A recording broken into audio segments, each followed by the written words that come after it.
जी अस्सलाम वालेकुम नाजरीन, कैसे मिजाज हैं? खैरियत है? ठीक ठाक है। जी मैं एडवोकेट असद अब्बास भट्ट हाज़िर खिदमत हूँ।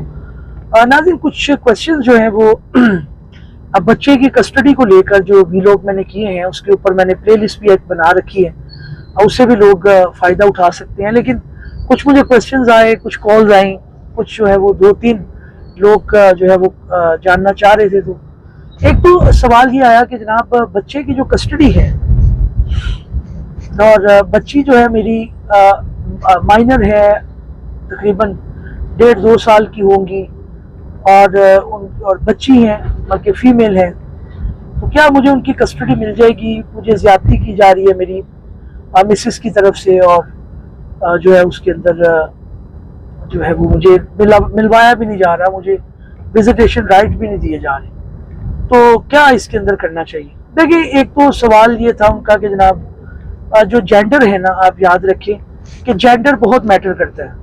मिसाल के तौर पर बच्ची है तो बच्ची की जो कफालत है वो मदर के पास ही रहती है ज़्यादातर। लेकिन अगर ये हो कि भाई इसके अंदर मदर ने दूसरी शादी कर ली है तो फिर जाहिर है उसके अंदर चांसेस बढ़ जाते हैं और उसके अंदर वो मिल सकती है। बट जो एज ए जनरल रूल है वो यही है कि जनाब बच्ची की कस्टडी आपको नहीं मिलेगी। कस्टडी के लिए आप जोर नहीं लगा सकते, उसके अंदर आपको इसी तरह से रखना पड़ता है।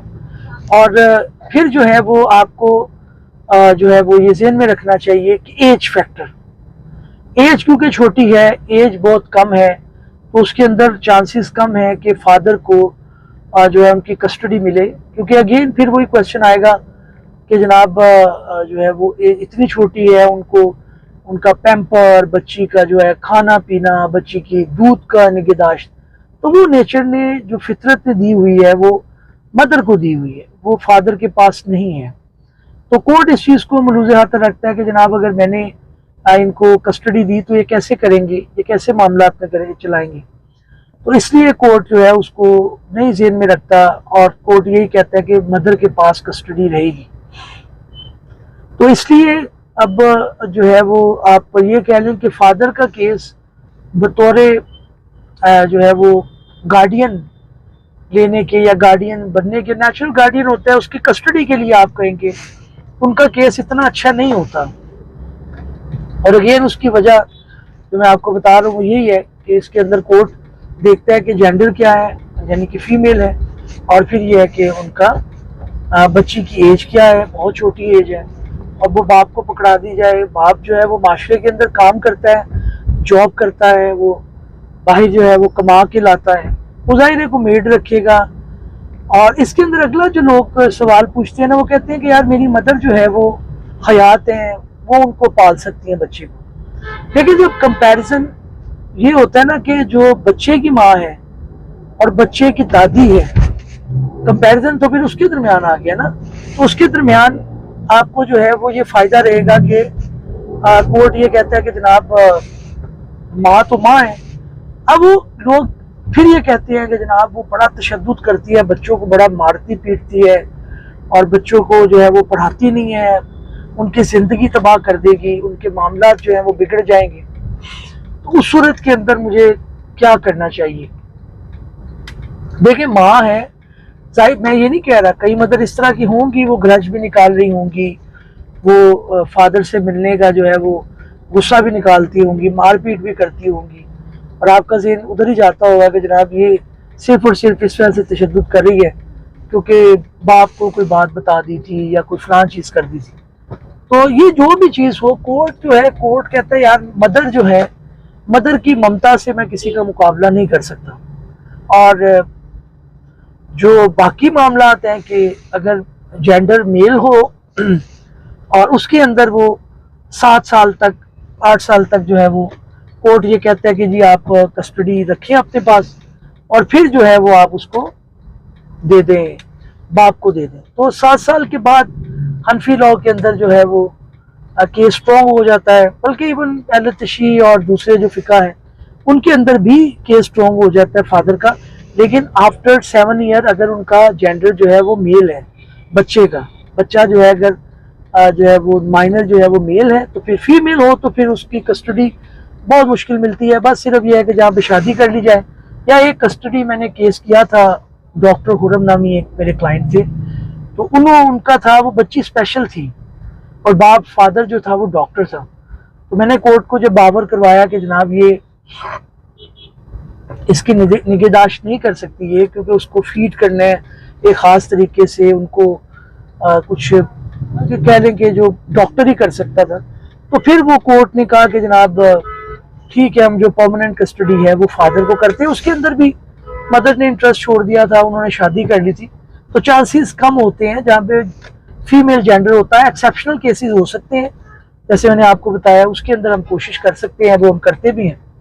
अगला जो क्वेश्चन आता है वो ये है कि जनाब इनका जो है ना वो विजिटेशन राइट मुझे नहीं दिए जा रहे। फादर का या इवन मदर का भी ये क्वेश्चन होता है, मदर्स के भी कॉल्स आती हैं, तो वो ये कह रही होती हैं कि भाई कस्टडी हमें नहीं मिल रही, लेकिन मिलने का जो राइट है उसको कैसे छीना जा सकता है, वो मुझसे क्यों छीन रहे हैं, मुझे विजिट करवाया जाए।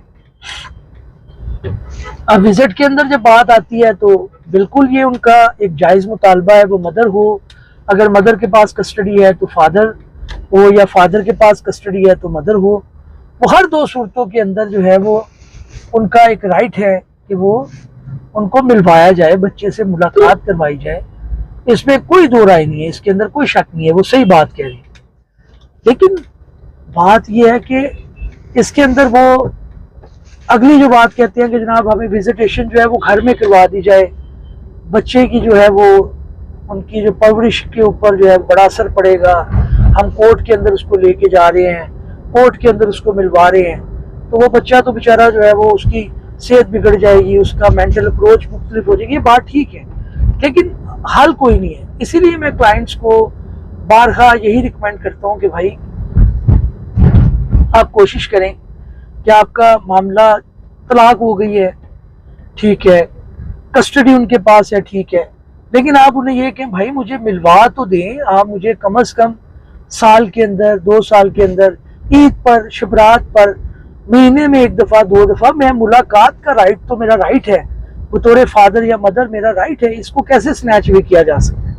तो अगर वो नहीं करवाते तो फिर कोर्ट के अंदर आपको जाना पड़ेगा, और उसके अंदर ये खदशा हो सकता है कि बच्चा जो है वो ये कहे कि जनाब ये कैसा मामला है, ये क्यों किया जा रहा है। वो एक चीज़ अलग है, लेकिन बहरहाल आप अप्लाई कर सकते हैं और कोर्ट एक शेड्यूल बना देता है। शेड्यूल से मुराद ये है कि वो टाइम टेबल एक बना देता है कि महीने में 14 तारीख को या हर संडे जो है वो हर सैटरडे 15 दिन बाद बच्ची की जो है वो इनको करवाई जाएगी मुलाकात, फादर से या मदर से करवाई जाएगी।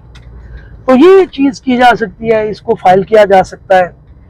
और इसके अंदर जो है वो अगला जो क्वेश्चन आता है वो ये आता है कि जनाब क्या ये मुमकिनात में से है कि मैं उनसे जो है वो, क्योंकि ओवरसीज जो बेचारे लोग हैं उनका ये होता है कि स्काइप पे बात करवा दी जाए, व्हाट्सएप के ऊपर बात करवा दी जाए, या किसी ऐसी डिवाइस के ऊपर बात करवा दी जाए कि जो मेरा गुजारा हो जाए। जाहिर है एक आपका इमोशनल रिश्ता होता है, उसको आप किस तरह से बिल्कुल एक ख़त्म कर सकते हैं। तो ये चीज़ बिल्कुल मुमकिनात में से है। आप अपने लॉयर के ज़रिए जो है वो एप्लीकेशन फाइल कर सकते हैं पावर ऑफ अटर्नी देकर, और आप जो है वो कह सकते हैं कि जनाब ये हमारी मुलाकात जो है वो इनको ऑनलाइन करवा दिया जाए, या किसी तरह से जो है वो मेरा ये ना हो कि मुझे पता ही ना चले मैं जो बाप हूँ उनका, मैं बाहर रह रहा हूँ, कमा रहा हूँ।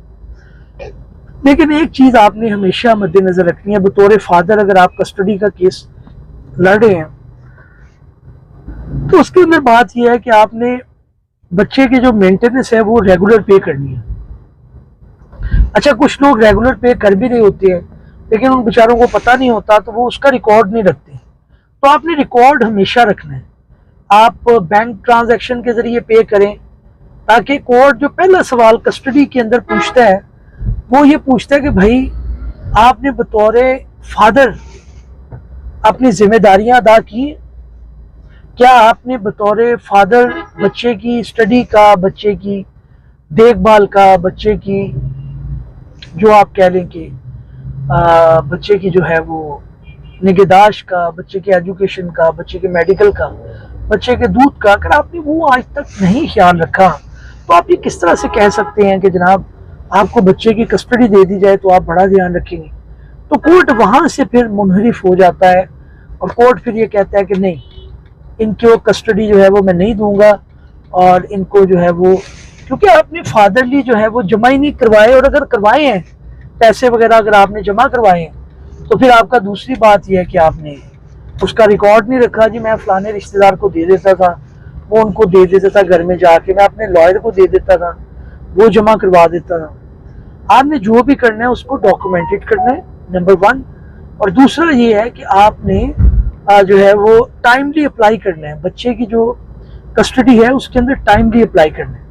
अगर आप टाइमली अप्लाई नहीं करते तो जाहिर है उसके अंदर फिर टाइम लगता है, और बच्चा वैसे बालिग हो जाता है, वो आपसे वैसे मिलने आ जाता है, फ़ायदा उसका नहीं होता।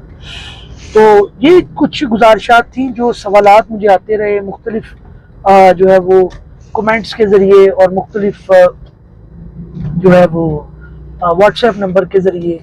तो ये मैंने सोचा कि इसका जो है ना जवाबात मैं आपको इस तरह से दे दूँ। उम्मीद है कि काफ़ी लोगों के जो है वो सवालों के जवाबात उनको मिल गए होंगे।